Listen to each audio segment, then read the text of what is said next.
ਲੈ ਕੇ ਜਦੋਂ ਅਸੀਂ ਰਿਸ਼ਵਤ ਦੇ ਪੈਸੇ ਲੈ ਕੇ ਆਪਣੀ ਜੇਬ 'ਚ ਪਾਉਂਦੇ ਆ ਨਾ ਤੇ ਰਿਸ਼ਵਤ ਦੇ ਪੈਸੇ ਸਿਰਫ ਜੇਬ 'ਚ ਨਹੀਂ ਪੈਂਦੇ ਹੈਗੇ, ਬਲਕਿ ਆ ਗੱਲ ਜ਼ਿਹਨ 'ਚ ਰੱਖ ਲਓ ਕਿ ਲੱਖਾਂ ਕਰੋੜਾਂ ਦੁੱਖ ਦਰਦ ਤਕਲੀਫਾਂ ਬਿਮਾਰੀਆਂ ਤਕਲੀਫਾਂ ਪਰੇਸ਼ਾਨੀਆਂ ਰੰਜ ਤੇ ਸ਼ੈਤਾਨੀ ਅਮਾਲ ਤੇ ਸ਼ੈਤਾਨੀ ਕੰਮ ਬੜਾ ਕੁਛ ਨਾਲ ਉਹਨਾਂ ਪੈਸੇ ਨੇ ਜੇਬ 'ਚ ਪੈਂਦਾ ਜੀ।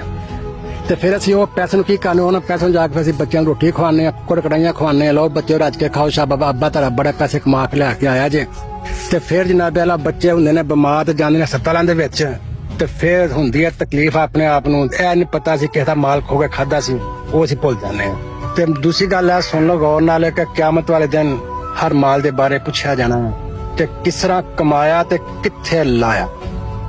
ਸੁੰਮਾ ਲਾ ਤੁਸਅਲੁਨ ਯੌਮਇਜ਼ ਅਨ ਨਈਮ, ਤੁਹਾਡੇ ਕੋਲੋਂ ਹਰ ਨਿੰਮ ਦੇ ਬਾਰੇ ਪੁੱਛਿਆ ਜਾਏਗਾ ਕਿੱਥੋਂ ਆਇਆ ਤੇ ਕਿੱਥੋਂ ਕੰਮ ਗਿਆ। ਭੁੱਲ ਹੀ ਗਏ ਆ ਵੀ ਇੱਕ ਖੁਦਾ ਵੀ ਹੈਗਾ ਆ ਜਿਹਨੇ ਪੁੱਛਣਾ ਆ ਕਿ ਮਾਲ ਕਿੱਥੋਂ ਕਮਾਇਆ ਤੇ ਕਿੱਥੇ ਖਾਦਾ। ਨਾ ਅਸੀਂ ਕੋਈ ਮਾਲ ਕੋਟੀਆਂ ਨਾਲ ਲੈ ਕੇ ਜਾ ਸਕੇ, ਨਾ ਅਸੀਂ ਨਾਲ ਲੈ ਕੇ ਜਾ ਸਕਨੇ ਆ।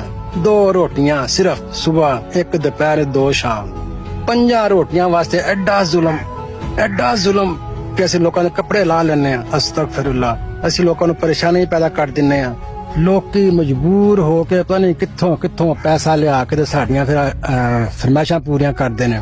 ਅਸੀਂ ਫਿਰ ਉਹ ਫਰਮਾਇਸ਼ਾਂ ਜਾ ਕੇ ਬੱਚਿਆਂ ਨੂੰ ਖਵਾਉਂਦੇ ਆ, ਜਾ ਕੇ ਪੈਸੇ ਖਵਾਉਂਦੇ ਆ, ਫਿਰ ਕਹਿੰਦੇ ਜਨਾਬ ਅੱਲਾ ਕਿਆ ਬਾਤ ਔਲਾਦ ਹਲਾਲ ਦੀ ਨਿਕਲੇ। ਤੇ ਮੇਰਾ ਪੁੱਤਰ ਮੇਰੇ ਭਾਈਓ, ਹਰਾਮ ਦਾ ਮਾਲ ਖਾ ਕੇ ਔਲਾਦ ਹਰਾਮ ਦੀ ਨਿਕਲਦੀ ਹੈ, ਹਲਾਲ ਦੀ ਨਹੀਂ ਨਿਕਲਦੀ। ਇਹ ਮੈਂ ਨਹੀਂ ਕਹਿੰਦਾ ਪਿਆ, ਇਹ ਅੱਲਾ ਫਰਮਾਂਦਾ, ਅੱਲਾ ਦਾ ਨਬੀ ਫਰਮਾਂਦਾ ਪਿਆ ਕਿ ਹਰਾਮ ਖਾ ਕੇ ਹਰਾਮ ਹੀ ਪਲੇਗਾ, ਹਲਾਲ ਖਾ ਕੇ ਹਲਾਲ ਹੀ ਪਲੇਗਾ।